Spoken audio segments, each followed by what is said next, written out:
Welcome to Authentically You, where there is no permission needed to be 100% real, raw, and you. I'm Kirsty Day, your host. I'm also owner and operator of Empower Fitness, Nutrition, Health, and Wellness. And I'm really excited to be here with you today to get real, to get gritty, to talk about the real stuff that's going to help you hopefully change, transform, answer questions, and just become more and more true to who you are without needing the permission of outside sources, but to actually be in that place of true self-empowerment and honesty with yourself. So at the beginning of every episode, and by the way, welcome to our very first episode of these podcasts.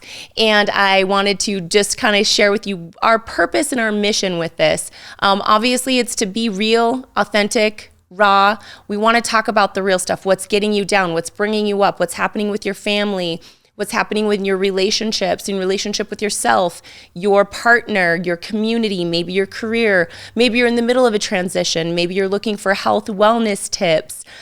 This is the place that I want you to bring your questions. I want you to bring your comments, and I want you to bring your concerns and your stories so that we can share them. So I'm going to make sure that you have my information where you can go and send me private messages that I can then help answer with you one-on-one in those on those platforms, or I can bring them here to the forefront and hopefully delve into them a little bit here, because they might be something that more than just you are actually struggling with, or a challenge you're facing, or even a positive that's happening with multiple of you. Because I have found where one person is struggling with one thing, we are never alone, truly, and there are always more than one of us, and where multiple people are gathered, I think that's where healing and truth can be found. So just to get right into it, I went ahead, being as this is the first one and I wasn't able to ask you all to start sending in your questions and comments of discussion points for the ones to follow. I actually reached out to a couple people in my social media platforms through Facebook and Instagram, and a couple of my close friends sent in some questions.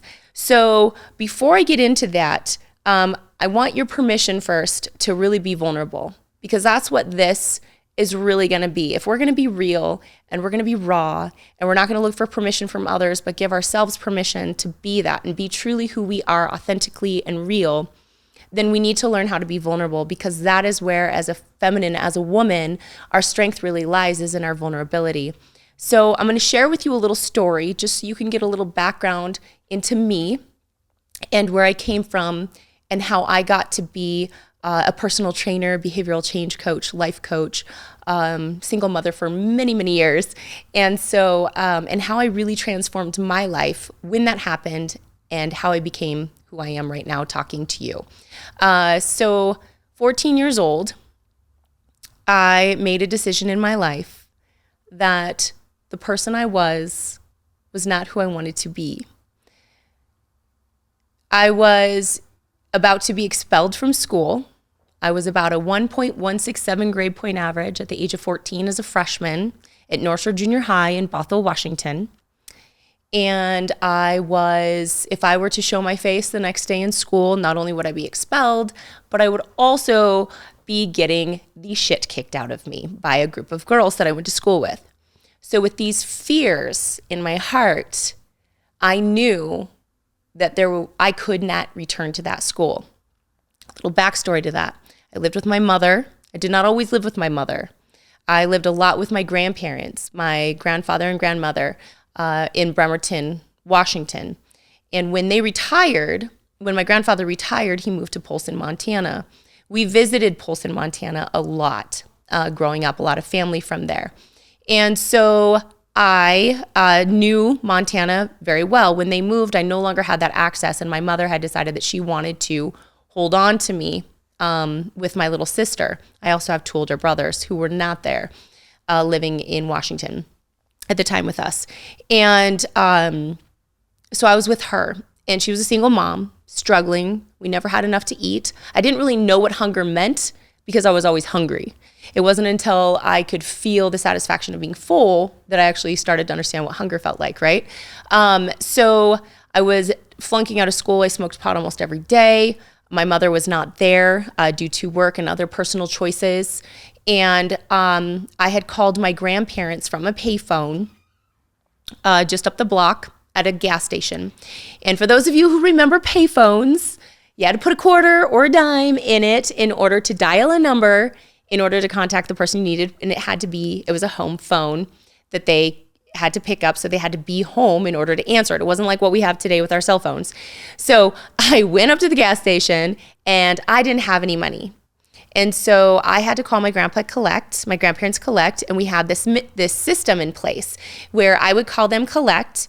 And then when the lady said, please say your name, I would repeat the phone number of the payphone I was at. So then he would call me right back. So I did that and he called me back and I was in tears. I had been brought back to school by a cop that day or the day before that, and for truancy again and wreaking havoc in downtown Seattle with some girls. And I was sobbing because this is not who I wanted to be and not where I wanted to go in life. It was scary. And so he said, well, KJ, or it wasn't KJ yet. I'll get to that. Well, Kirsty, let me call your mom and talk to her. So he calls my mom. My mom says, well, maybe for the rest of the year you should have her. And my grandfather said, well, no, it's her freshman year in high school. And if we're going to start her, we'd like to keep her consistent through high school. And my mom would not agree to that. So she just wanted a quick fix. She just wanted somebody to fix me so that I could return to her a fixed being by somebody else that would just do and be what she would like for that to be, whatever that was. And so she said no, because he wouldn't do that. So then I had to make that decision on my own. I had to make a plan, a safe plan, because this is, I think from Polson to Seattle, you're looking at like a 600-mile difference, right? And we're coming up on Thanksgiving break. I'm getting into more trouble at school if I'm even going to school. And finally, we got it worked out that over Thanksgiving, we went to visit my grandparents. And in the meantime, one of my brothers and my uncle said that they would help get us all over there and that they would come back without me and I would just stay there. And so that is what happened. So here I am, Polson, everybody left, Thanksgiving weekend, and I had to call my mom several hours later and say I'm not coming home. She was not pleased, to say the least. It was a Sunday. That next Monday, the next day, there had to be a miracle waiting because I went into the office in Polson High School. I had no transcripts. I had no records. I had nothing.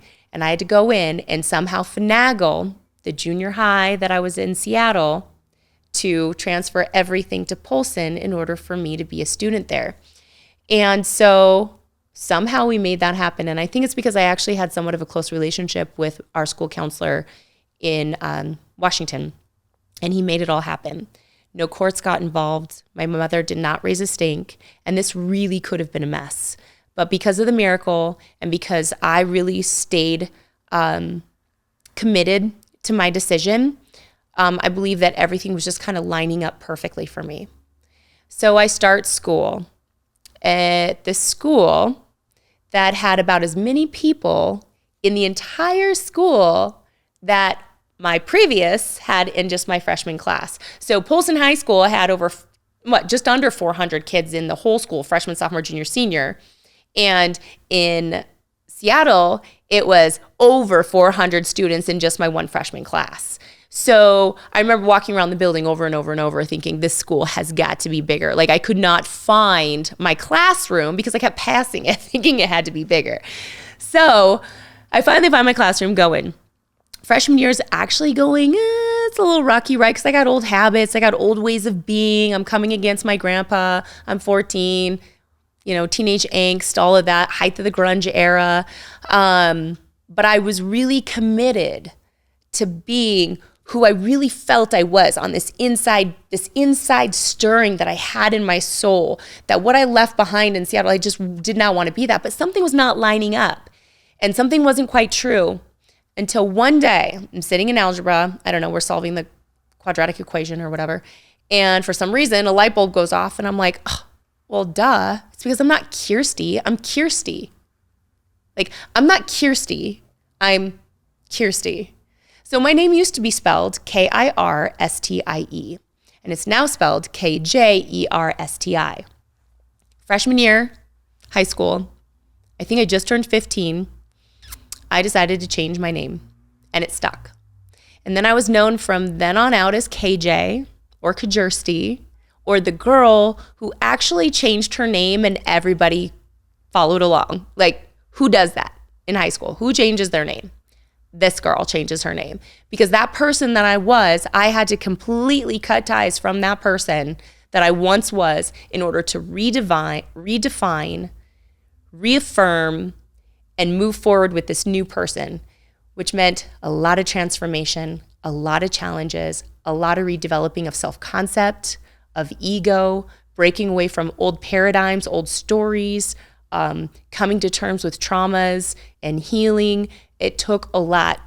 But that girl who moved over as Kirstie from Seattle, Washington to Polson, Montana, went from a 1.167 grade point average, practically dropout, pothead who never went to school, to literally the girl who was at school, involved in almost every community project you could think of, in all the plays, cheerleader, soccer player, softball player, all of the things at school from 7 a.m. till sometimes 2 a.m. if I was, we were getting ready to lay out a newspaper because I was on the newspaper staff as well.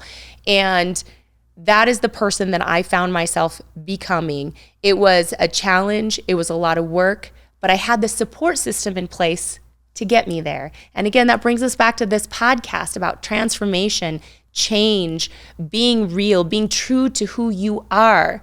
It's at the forefront of it. At the foundation of it. What's at the forefront of it then, as well as the back and the side, is then our support system.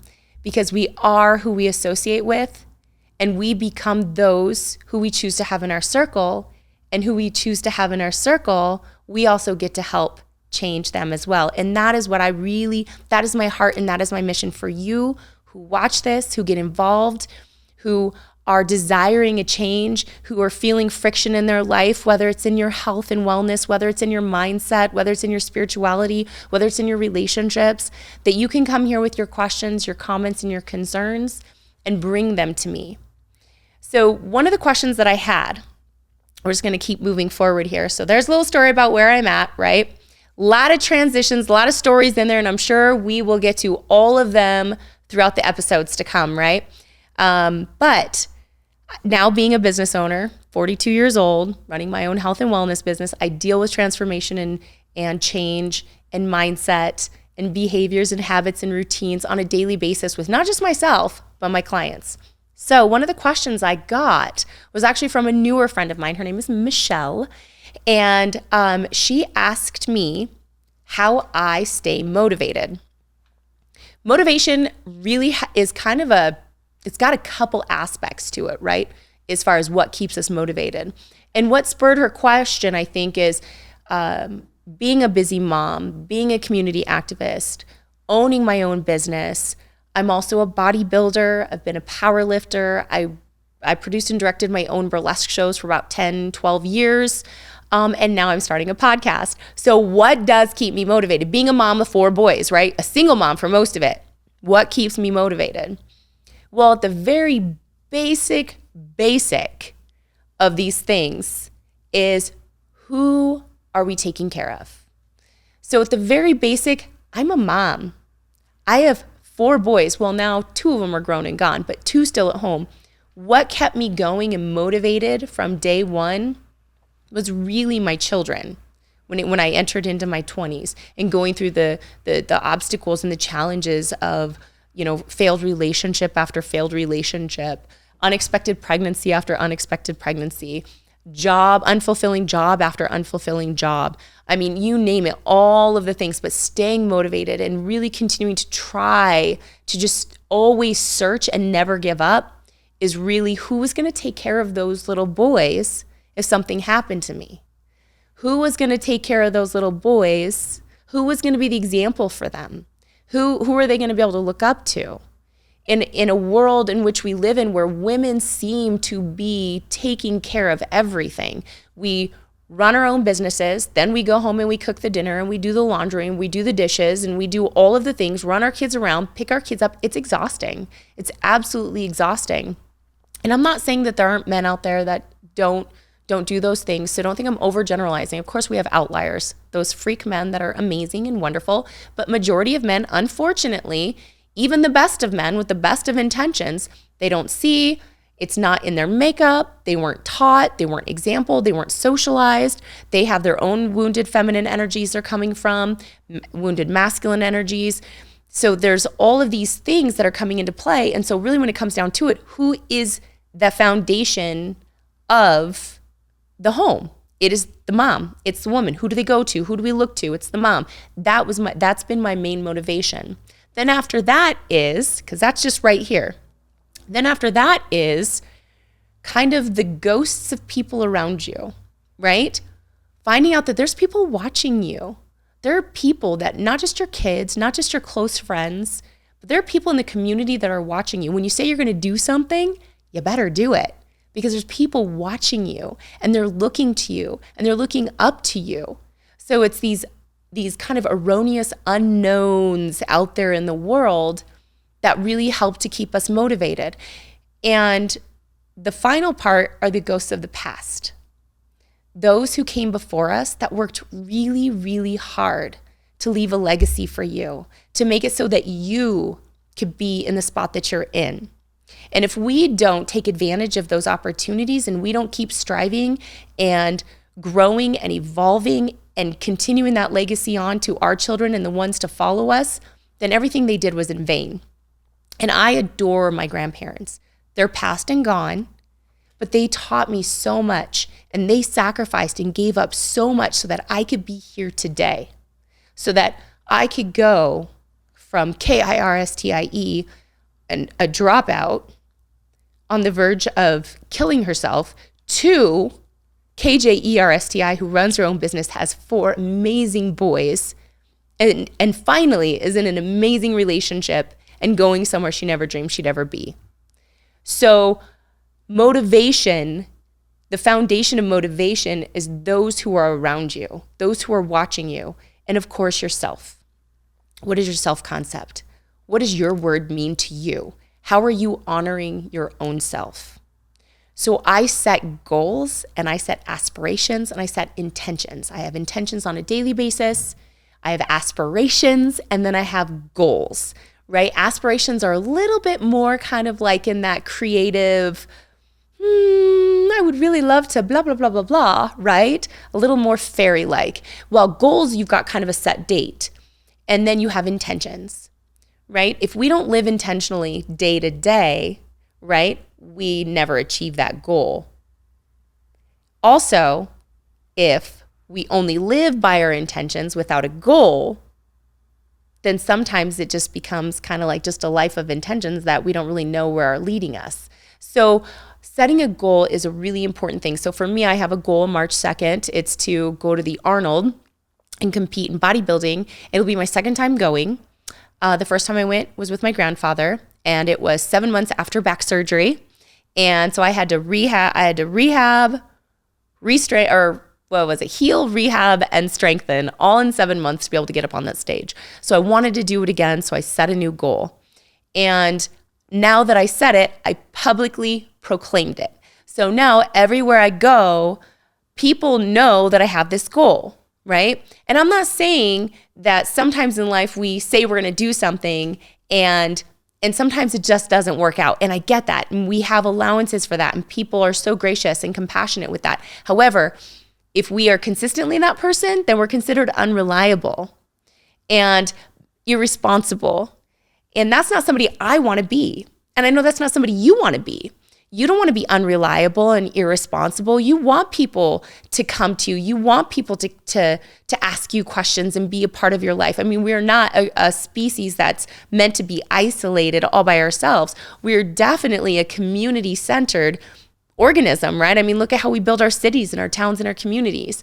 So setting a goal, publicly proclaiming it, And then remembering the people that are watching you, your children, your family, your community, your friends, and then of course the people that came before you who busted their tails so that you could be where you are. So my friend Michelle, that's what keeps me motivated on a daily basis. And I really hope that gave you a little bit of insight onto what could maybe help you become a little bit more motivated for yourself as well, and for your children and for your husband as well, who I know. He's a great guy. And then another question that a friend asked me actually had to do with chocolate. Okay, so we're just gonna move right on here. So the second question was chocolate. What kind of chocolate can we eat without completely trashing our diet? Okay, cacao. That's what you want to get. You want to get chocolate that has at least 60% cacao or greater, because then it has greater health benefits and it won't completely trash your diet. If you get to that 80-85%, it tends to get a little bit bitter. I prefer things a little bitter, but if you get closer to that 60, it'll be a little sweeter. It'll help you curb those sweet tooth cravings, give you the things you need, but also it's got some really great antioxidants in it that's actually really good for your body. So those are the questions answered. Episode 1, we're just rocking and rolling, and I'm so excited about it. And frankly, I'm just gonna be honest with you, like with that first question, Michelle, you did a great job with that because I was able to kind of give my origin story with that, let you all know kind of where I'm coming from, and also give you an idea of kind of where we're gonna go with this. It might be a little preachy, but hopefully as we keep moving forward from episode to episode, we can just keep drawing you in, getting more comments and responses, and I just want you, more than anything, to be able to carry yourself and honor yourself without the desire or need of permission from outside sources, to be 100% you in any way, shape, or form, and to not feel like you have to fit some kind of mold, because here's the thing, ladies, we don't fit a certain mold. We are mothers, we are lovers, we are business owners, we are community leaders, we are smart, we are sexy, we are sensual, we are all of the things. So don't try to just be one thing, and don't feel like because you pick one thing you got to stay there forever, because guess what? It's like a video game. Every time we win a level, guess what? We level up, right? And then we get to play another level. So that is kind of, that should, and I hope for you, become your goal. That as you give yourself more permission and as you honor yourself more, as you become truer and truer to who you are on the inside, that it just becomes more and more clear and you keep leveling up on a day-to-day basis. So thank you so much for joining me on my very first episode of Authentically You, where there is no need for permission to be raw, real, and 100% you. I look forward to seeing you next time. And have a great, blessed, wonderful day, and just go be you.